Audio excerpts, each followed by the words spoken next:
So Tucker Carlson is claiming that the solution to the problem with men in America is that we need to start tanning our balls. This is not a joke. But what does this say about today's Republican Party? Let's talk about it in today's video.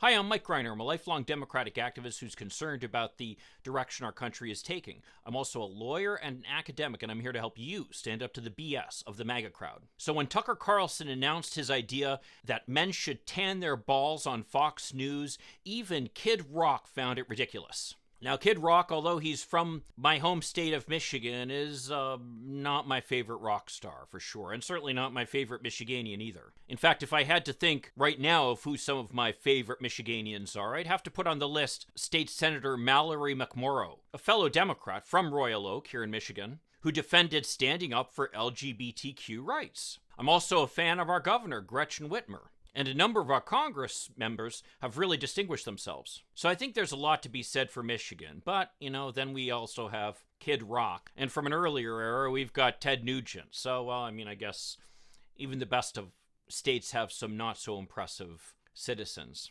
But at any rate, Kid Rock, who's a huge fan of Tucker Carlson and Donald Trump and the rest of them for that matter, was on Fox News when Tucker Carlson talked about his testicle tanning idea, and he had to say to Tucker Carlson on TV that he thought it was ridiculous, just showing the extent to which this idea is utterly absurd. That great scientific mind, Tucker Carlson, of course, is claiming that by tanning your balls, somehow that's going to increase the testosterone, and thus it will make men real again. Now, the crisis among men is something that we hear frequently from the right, and the idea is that men need to return to the old era when we'd go and basically conk women on the head and drag them out of the cave by their hair. That's the era that these conservatives seem to want to return us to. They seem to be bothered by the fact that in this era we're not allowed to talk about the bodies of women who we're supposed to be respecting and working with. But even so, this is one issue where conservatives aren't totally off base. There are legitimate concerns about boys and men in American society.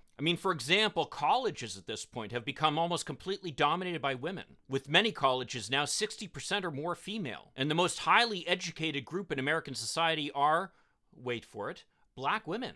Men, on the other hand, seem to have kind of lost their way. It's not by accident that on the one hand, you've got uneducated white men being the group most affected by these deaths of despair, where they're essentially taking their own lives, either directly or by using drugs and alcohol, to deal with their sense that they don't fit into American society anymore. And on the other hand, cheering on people like Donald Trump and Kyle Rittenhouse, who assert their manhood despite their decidedly unimpressive backgrounds and character, but that they assert their maleness by toting around guns or seeking the conquest of as many young females as they can. So to a certain extent, the idea that American men are kind of lost and need some kind of support to find their way is not completely off base.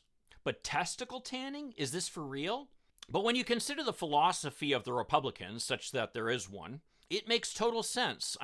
Their philosophy is not to try to help men succeed. No, their philosophy is instead to somehow bestow privilege upon white straight men simply because of the fact that they're white straight men. It has nothing to do with their abilities or their hard work or their education. No, white straight men should simply be able to behave however they want just because they're white straight men. You know, that old boys will be boys thing? And when you look at it within that context, this makes total sense. I don't think anybody believes that tanning your balls is somehow going to make someone more manly. If Kid Rock could see through this, well, then I think just about anybody can. But yet this is like a simple solution to a complex problem, exactly what Republicans want. Rather than actually dealing with the problem, let's find someone to blame for it or find some kind of simple, nonsensical solution we can rely upon. Who can forget the horse dewormer being the solution to coronavirus? Or maybe we should inject ourselves with bleach. Well, this idea is exactly on a par with those ideas, but actually takes it another step because the point that they're making is that men don't need to do anything to address this problem. That this is something being done to them by uppity people of color and bra-burning feminists, right? All we need to do is let men kind of puff their chests a little bit, just like Donald Trump does pretty much all the time, and assert their white male privilege once again, no matter what anybody says. And when you look at it within that context, actually, Tucker Carlson seems to be speaking the language of his fans. Well, if you don't believe me that the Republican Party has become the party standing up for white straight male losers, check out this video over here that I did a while ago. This was in the wake of the Kyle Rittenhouse verdict. And the fact that Rittenhouse has now become some type of hero of the right just shows what they stand for. I'll see you then. In the meantime, let's hope for continued progress. Thank you.